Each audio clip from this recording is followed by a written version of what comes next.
السلام عليكم ورحمة الله وبركاته. تخيل نفسك قاعد في قاعة الامتحان، قلبك بيدق بسرعة، العرق بينزل من جبينك، بتفتح الورقة وفجأة تكتشف إن دماغك فاضي، كل اللي سهرت عشانه بالشهور ضاع.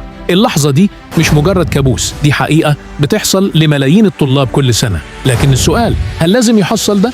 هل في طريقة تخليك تذاكر وتفتكر فعلا من غير ما دماغك يخونك في اللحظة الحاسمة؟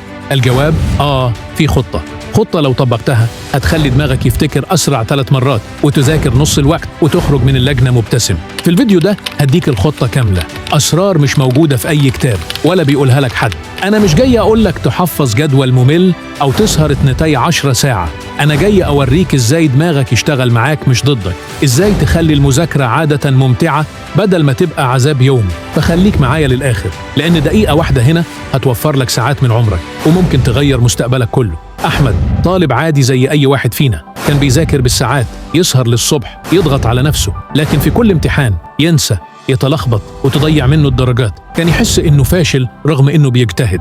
وفي يوم خرج من لجنة وهو محبط جدا، شاف صحابه فاكرين وهو مش فاكر حاجة، وقرر يسأل نفسه، هو أنا غلطان في إيه؟ وقتها اكتشف الحقيقة، المشكلة مش في مجهوده، المشكلة في طريقته. واللي هقوله لك دلوقتي هو السر اللي قلب حياته وحياتي وحياة آلاف الطلاب. دماغك مش جهاز تصوير، لو قعدت تعيد نفس الصفحة 10 مرات هتفتكرها ساعات وتمسح بعدها. الحل التكرار المتباعد، spaced repetition. راجع المعلومة بعد يوم، بعد 3 أيام، بعد أسبوع، بعد شهر، كل مرة هتلاقي المعلومة بتثبت أكتر. الاستدعاء النشط active recall، ما تكتفيش بالقراءة، اسأل نفسك أنا فاكر إيه؟ مثال عملي، اقرأ الدرس مرة واحدة، بعد ساعة اقفل الكتاب وجاوب على سؤال، الدرس ده كان بيتكلم عن إيه؟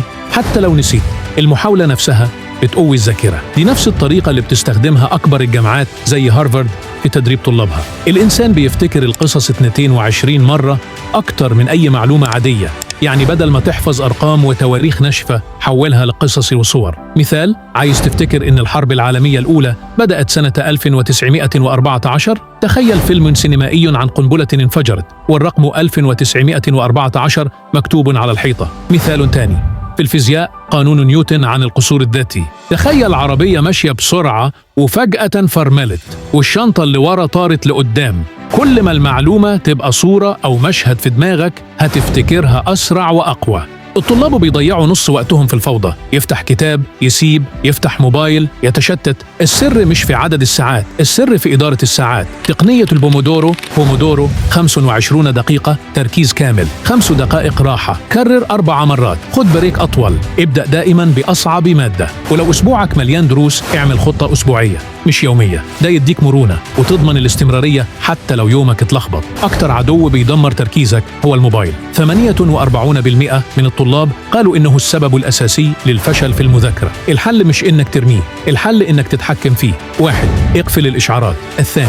استخدم تطبيقات تحجب السوشيال ميديا وقت المذاكرة زي فورست أو فوكس تو دو. 3. كافئ نفسك بعد كل سيشن ناجحة بربع ساعة موبايل، بكده هتحوله من عدو لصديق. دماغك بيربط المكان بالعادات، لو بتذاكر على السرير دماغك هيترجم ده عيش نوم.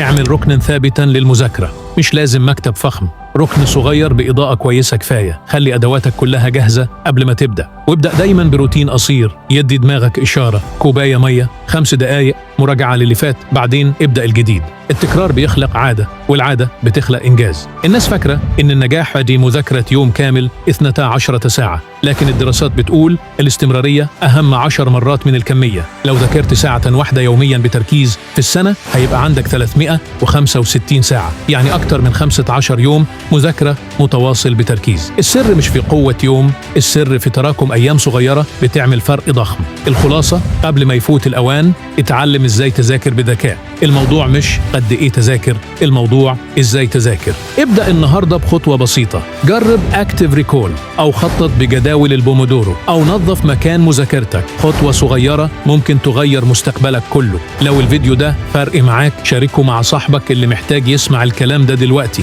ومتنساش تشترك وتفعل الجرس علشان الأسرار الجاية هتكون أقوى. وخليك دايما فاكر، المذاكرة مش عقاب، المذاكرة استثمار في نفسك. كان معكم أحمد ياسر من قناة كن الأسطورة، والسلام عليكم ورحمة الله وبركاته.